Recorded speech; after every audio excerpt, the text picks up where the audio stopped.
నమస్తే welcome to Suman TV. ప్రస్తుతం మనతో పాటు ఉన్నారు ప్రముఖ ఆస్ట్రాలజర్, శ్రీ విద్య ఉపాసకులు, అలానే ఎనర్జీ వాస్తు నిపుణులు శ్రీమతి జయప్రద గారు.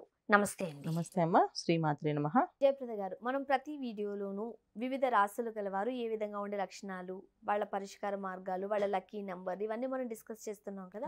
మరి ఈ వీడియోలో కర్కాటక రాశి వారు ఏ విధంగా ఉండే అవకాశం ఉంది, వాళ్ళ లక్షణాలు కావచ్చు, వాళ్ళ పర్సనాలిటీ, వాళ్ళ క్యారెక్టర్ ఎట్లా ఉండే అవకాశం. సౌత్ ఇండియాలోని అతి తక్కువ ధరలకి రత్నాలను అందించే ఏకైక సంస్థ 6JVR. కర్కాటక రాశి అంటే చాలా మంచి రాశి వాళ్ళమ్మ. వీళ్ళు చాలా మంచి వాళ్ళు.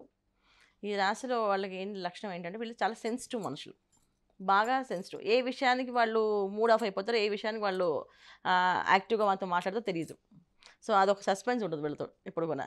ఆ క్షణాన్ని నవ్వుతూ మాట్లాడతారు, ఆ క్షణాన్ని వాళ్ళ కోపం వచ్చి మనం మాట్లాడే మాటల్లో వాళ్ళు నచ్చక వాళ్ళు అక్కడి నుంచి స్టబాన్గా అయిపోయి వాళ్ళు వెళ్ళిపోతారు అన్నమాట, వదిలేసి అక్కడి నుంచి. సో అందుకని కర్కాటక రాశిలో పుట్టడం అనేది చాలా అదృష్టమైనది. ఎందుకంటే నక్షత్రాలు చాలా మంచి నక్షత్రాలు అందులో ఉండవని, నేను చాలా మంచి యోగాలు ఉన్నవాళ్ళు జాతకం అనమాట ఈ కర్కాటక రాశి వాళ్ళు. సో ఎక్కడికైనా అంటే వీళ్ళని ఎక్కడ వదిలేసినా వీళ్ళు బతకగలరు. అలాంటి లక్షణం ఉన్నవాళ్ళు కర్కాటక రాశి వాళ్ళు.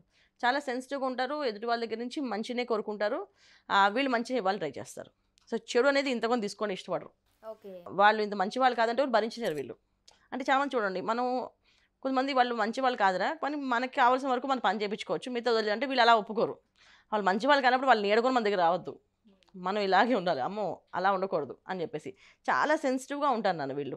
ఎంత సెన్సిటివ్ అంటే అంటే బాడీ వీక్ అని కాదు, మైండ్ వీక్ అని కాదు, వాళ్ళ ఆలోచన విధానం సెన్సిటివ్గా ఉంటారు మనుషులతో. అంటే వాళ్ళు కాస్త భయస్తులు అని చెప్పుకోవచ్చు. భయస్తులు కానీ బయటికి కనపడరు. చాలా భయస్తులు కానీ బయటికి కనిపించరు, కనిపించకుండా మెయింటైన్ చేస్తుంటారు. ఎక్కువ మంది స్నేహితులు ఉంటారు, చాలా తక్కువ మందితో మాట్లాడతారు, చాలా తక్కువ మందితో వీళ్ళు కలుస్తారు. ఎక్కువ మంది కలుపుకోవడం కానీ ఎక్కువ మందితో ఉండడం కానీ అనేది చాలా తక్కువ మంది ఈ రాశిలో ఉన్నవాళ్ళు. మ్యాక్సిమం వాళ్ళు ఏంటంటే వాళ్ళ మనసులో ఉన్న భావాలను అర్థం చేసుకునే వాళ్ళతో ఫ్రెండ్షిప్ చేస్తారు. వాళ్ళ మనసు తత్వము, తర్వాత వాళ్ళ ఆలోచన విధానము, వాళ్ళు ఉండే వాతావరణం అవన్నీ కూడా సెట్ అవ్వాలి అవతల వాళ్ళకు కూడా. అలా ఉంటేనే వీళ్ళు ఉంటారు. ఇది వీళ్ళ లక్షణాలు. స్టడీస్ ఎట్లా ఉంటాయి వాళ్ళవి? చదువుతారు, మంచిగా చదువుతారు. ఎందుకంటే పునర్వసు నక్షత్రము, పుష్యమి నక్షత్రము, ఆశ్లేష నక్షత్రం, ఈ నక్షత్రాలన్నీ కూడా ఏంటంటే పునర్వసు నక్షత్రం గురువు నక్షత్రం అంటాం. సో తర్వాత పుష్యమి నక్షత్రం శని భగవాన్ నక్షత్రం, ఆశ్లేష నక్షత్రం బుధ నక్షత్రం. ఓకే, ఈ 3 పాదాలు అయితే మనకి మిథున రాశి. మనం మిథున రాశిలో కూడా ఇవన్నీ డిస్కస్ చేసాము. సో ఇప్పుడు మనం కర్కాటకలో ఉన్నాం కాబట్టి చివరి పాదంలో ఉన్న వాళ్ళకి కర్కాటక రాశి వస్తుంది, పునర్వసు వాళ్ళకి. సో అది వీళ్ళకి ప్లస్ పాయింట్. మిథునంలో ఉండే వాళ్ళకంటే కర్కాటకలో ఉండే వాళ్ళకి కొంచెం ఎక్కువ ప్లస్ పాయింట్స్ ఉంటాయి. సో వీళ్ళకి కొంచెం పద్ధతి, ఆచార వ్యవహారాలు, ధర్మము, నీతి శాస్త్రాలు, అంటే ఇప్పుడు జ్యోతిష శాస్త్రం, తర్కశాస్త్రం, ఇవన్నీ శాస్త్రాలు ఉన్నాయి కదా, ఈ శాస్త్రాలను చదువుకోగలుగుతారు వీళ్ళు. సో ఈ విషయంలో వీళ్ళకి చాలా పట్టు ఉంటుంది అనమాట. సో జ్యోతిష్యం కావాలంటే వాళ్ళు చక్కగా చెప్పగలరు, అనాలిసిస్ చేయగలరు, ఎదుటి వాళ్ళకి ఎక్స్ప్లెయిన్ చేయగలరు, ఈ వివరణ చెప్తారు.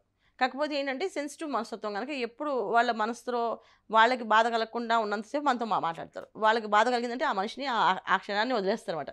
అది ఎంత వాల్యుబుల్ అయినా సరే వదిలేస్తారు వాళ్ళు. సో మనకు నచ్చదు, నాకు వద్దు అని చెప్పేసి ఈ ప్రాబ్లం ఉంది వీళ్ళకి. అందువల్ల వీళ్ళకి మైనస్ పాయింట్ ఇదే ఎక్కువగా. మరి వీళ్ళు ఇప్పుడు ఇటువంటి మనస్తత్వం ఉన్న వాళ్ళు ఉద్యోగంలో కాస్త ఇబ్బందులు ఎదుర్కోవాలి, వ్యాపారమైన ఇబ్బందులు ఎదుర్కోవాలి. అంటే అది చేయలేరు, ఇది చేయలేని పరిస్థితులే. మరి ఎక్కువగా ఏ రంగంలో స్థిరపడతారు? వీళ్ళు ఎక్కువ ఉద్యోగాలు చేస్తారు, ఓన్ ప్రొఫెషన్లో ఉంటారు. ఎక్కువ మంది డాక్టర్స్ చదివే వాళ్ళు ఈ దాంట్లో.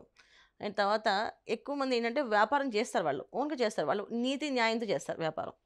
ఇప్పుడు కన్స్ట్రక్షన్ బిల్డింగ్ అనుకోండి, సో ఆయన మంచి నీట్గా ఫ్లాట్స్ అన్ని నీట్గా కడతారు, నీట్గా కట్టి అప్ చెప్తారు. ఎవరైనా ఏదైనా అంటే మాట పడరు. సో మొత్తం అన్ని లెక్కలు ఇస్తారు వాళ్ళకి. సో మేము ఇలా వాడతామంటే మా మెటీరియల్ ఇలా ఉంటుంది, మా క్వాలిటీ ఇలా ఉంటుంది అని చెప్పేస్తారు అన్ని. అంటే చాలా బాధతో చెప్తారు, వాళ్ళ కోపం వచ్చేస్తుంది వాళ్ళకి ఆ మాట అంటే. సో వీళ్ళు నీతి నిజాయితీగా ఎక్కువగా ఉండడానికి ఇష్టపడతారు నాన్న, అధర్మాన్ని తక్కువ, ధర్మంగా బతకాలని అనుకుంటారు వీళ్ళు. ఆ ధర్మాన్ని ఎవరైనా ఫాలో అవ్వకపోతే వాళ్ళని వదిలేయడానికి వీళ్ళు ఇష్టపడతారు తప్ప అందువల్ల వ్యాపారాల్లో నష్టం రావచ్చు. అదర్వైజ్ వీళ్ళు చాలా సెన్సిటివ్ పర్సన్స్, చాలా లవబుల్ పర్సన్స్ వీళ్ళు. అంటే వీళ్ళలో ఉన్న మనస్తత్వం ఏంటంటే ఎవరు తల్లి తండ్రితో ఉండాలని ఉండదు వాళ్ళకి. ఎవరు బాగా ప్రేమగా ఉంటారో, ఎవరు మంచిగా నీతి నిజాయితీగా ఉంటారో, ఎవరు ధర్మంగా ఉంటారో, ఎవరు కరెక్ట్ పదాలు మాట్లాడతారో వాళ్ళతో ఉంటారు ఎక్కువ. భార్య అవ్వచ్చు, తర్వాత తల్లిదండ్రులు అవ్వచ్చు, వీళ్ళెవరు కాకుండా బయట వాళ్ళు ఎవరైనా గురువులు కావచ్చు. సో గురువుల దగ్గర బాగుందంటే వెళ్ళిపోతారు చాలామంది. సో ఆ గురువుల దగ్గర ఉంటారు, ఇల్లు వదిలేసి వాకిలు వదిలేసుకుని వాళ్ళ గురువుల దగ్గర ఆయన దగ్గర సేవ చేస్తూ ఉంటారు. ఏమి కోరుకోరు, అంటే చేసిన సేవకి ప్రతిఫలం వీళ్ళు కోరుకోరు, చేసేస్తాం అని చెప్పేసి అంటారు. ఇది కర్కాటక రాశి వాళ్ళ లక్షణాలు. మరి ఆర్థికంగా వీళ్ళు నిలదొక్కుకోగలుగుతారా? ఖచ్చితంగా నిలదొక్కుతుంటారు. బాగుంటుంది. ఎందుకంటే వీళ్ళ రూపాయిని ఎలా ఖర్చు పెట్టాలో వీళ్ళకి ప్లానింగ్ ఉంటుంది. సో ఎప్పుడైతే మనం డబ్బుల్ని ఎలా వాడాలి, ఎలా ఖర్చు పెట్టాలని తెలిసినప్పుడు ఖచ్చితంగా దాన్ని మనం డబ్బుల విషయం ఆర్థిక పరంగా వీళ్ళకి ఎప్పుడు ఇబ్బంది రాదు. 99% ఇబ్బంది రాదు. ఓకే. అయితే ఇటువంటి మనస్తత్వం గల వాళ్ళు కాస్త సెన్సిటివ్ ఉన్నారు కాబట్టి అవును. మరి పెళ్ళైన తర్వాత పరిస్థితి ఏంటి? అంటే కుటుంబ వ్యవహారాలు ఏ విధంగా వీళ్ళు లీడ్ చేయగలుగుతారు? ఖచ్చితంగా వీళ్ళు సెన్సిటివ్నెస్ అర్థం చేసుకుంటారన్న. ఓకే. సో కొన్ని ఇబ్బందులు ఉన్నాయి కాబట్టి పరిష్కార మార్గాలు ఏం సూచిస్తారు? వీళ్ళు చక్కగా కర్కాటక రాశి వాళ్ళు హ్యాపీగా రామరక్ష స్తోత్రం అని ఉంటుందన్న. శ్రీ రామరక్ష స్తోత్రం అని అది చదువుకోవాలి ప్రతిరోజు. ప్రతిరోజు చదువుకోవాలి. ప్రతిరోజు చదువుకొని బయటికి వెళ్తే వీడికి అన్ని పనులు విజయవంతం అవుతుంది. అయితే మనం ప్రతి వీడియోలోనూ మాట్లాడుకున్నట్టే ఈ వీడియోలో కూడా వివిధ రాశుల వారు, ముఖ్యంగా మనము కర్కాటక రాశి గురించి మాట్లాడుకుంటున్నాం కాబట్టి కర్కాటక రాశి గల వారు ఏ క్షేత్ర దర్శనం చేసుకుంటే మంచిది? రాముల వారి క్షేత్రాలు భద్రాచలం చక్కగా వెళ్ళి క్షేత్ర దర్శనం చేసుకొని వస్తే సూపర్ ఉంటుంది, వీళ్ళకి మంచిది. మరి వీళ్ళకు కలిసి వచ్చే అంశాలలో అది కలర్ కావచ్చు, నంబర్ కావచ్చు, రైట్, లేకపోతే వారం కావచ్చు, ఏది మంచిది అంటారు? కర్కాటక రాశి వాళ్ళకి బాగా కలిసి వచ్చే రంగు ఎక్కువ వైట్ కలర్, ఎక్కువ వైట్ కలరు, తర్వాత ఎల్లో కలర్, తర్వాత వీళ్ళకి ఇంకొంచెం బాగా కలిసి వచ్చే రంగు ఏంటంటే లైట్ బ్లూ. తర్వాత కలిసి వచ్చే నెంబర్స్ వీళ్ళకి 9 నెంబర్ బాగా కలిసి వస్తుంది, తర్వాత 6 నెంబర్ కలిసి వస్తుంది.